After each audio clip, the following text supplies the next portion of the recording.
Hello बच्चों, आज हमारा क्वेश्चन है which of the following fraction are equivalent. हमें देखना है इनमें से कौन सा फ्रैक्शन हमारा इक्विवेलेंट है। इक्विवेलेंट का मतलब है कि बराबर है। जैसे यहाँ अगर 1/2 है तो यहाँ भी 1/2 आना चाहिए, तो ये हमारे क्या हो गए, इक्विवेलेंट हो गए, क्योंकि ये भी सेम फ्रैक्शन है, ये भी सेम है। तो यही हमें इसमें देखना है। देखो हमारा कितना है 6/10। इक्विवेलेंट का मतलब कि इक्वल 9/15। अब हमें देखना है कि न्यूमरेटर और डिनोमिनेटर सेम टेबल से कटना चाहिए या सेम टेबल में डिवाइड होना चाहिए, सेम टेबल में आना चाहिए। भाई तो देखेंगे 6 और 10 किसकी टेबल में आता है, 2 की टेबल में। तो 2 से अगर हम इसको डिवाइड करेंगे तो 3 टाइम आएगा, इसको करेंगे तो कितना आएगा, 5 आएगा। तो यहाँ तो हमारा आ गया 3/5 आ गया। अब हमें देखना 9 और 15 किस किस सेम टेबल में आ रहा है। भाई 3 क्या आ रहा है कि नहीं आ रहा, 3 3 जा 9 और 3 5 जा 15। देखो न्यूमरेटर और डिनोमिनेटर सेम टेबल में आना चाहिए, तो यहाँ 3 क्या आ रहा, तो यहाँ पे क्या हो गया 3/5। अब देखो ये 3/5 है, ये भी 3/5 है, तो ये हमारा क्या हो जाएगा, इक्विवेलेंट फ्रैक्शन हो जाएगा। इसको हम कहते हैं इक्विवेलेंट फ्रैक्शन, जो हमारा क्या हो जाए, इक्वल आ जाए, इधर भी और इधर भी। ओके, ऐसे यहाँ देखो 16 अपॉन कितना है भाई, 24 है। इक्वल एन की जगह इक्वल, क्योंकि इक्विवेलेंट निकालना में 2/3। भाई ये तो हमारा सिंपलेस्ट फॉर्म में, इस आगे कटेगा नहीं। लेकिन क्या ये कट रहा, 16 और 24 सेम टेबल में किस क्या आ रहा, भाई 8 के टेबल में आ रहा कि नहीं आ रहा। 8 2 जा 16, 8 3 जा 24।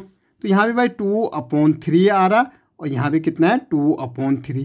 तो ये भी हमारा कौन सा फ्रैक्शन है, ये भी इक्विवेलेंट फ्रैक्शन हो जाएगा।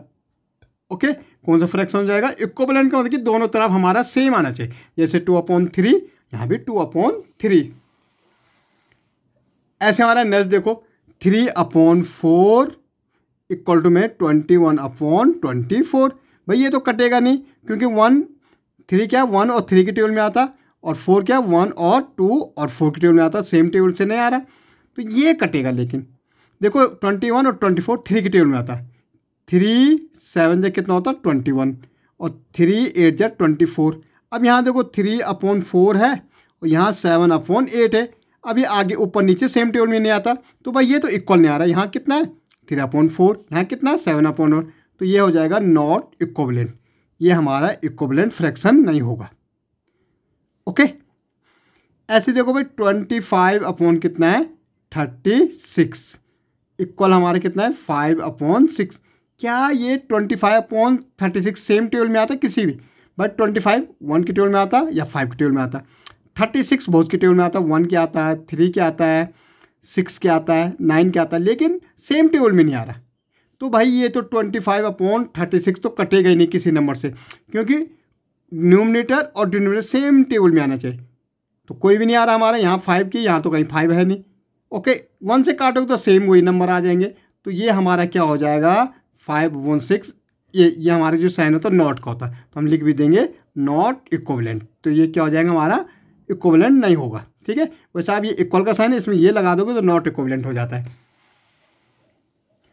अब देखो 6/8 है, और यहाँ कितना है 21/28। भाई 6/8 2 की टेबल में आता है, 2 3 जा 6, 2 4 जा 8, तो ये तो हमारा 3/4 हो गया। क्या 21 और 28 किसी सेम टेबल में आता है, बिल्कुल आता है। 7 3 जा 21, 7 4 जा 28, तो 3/4।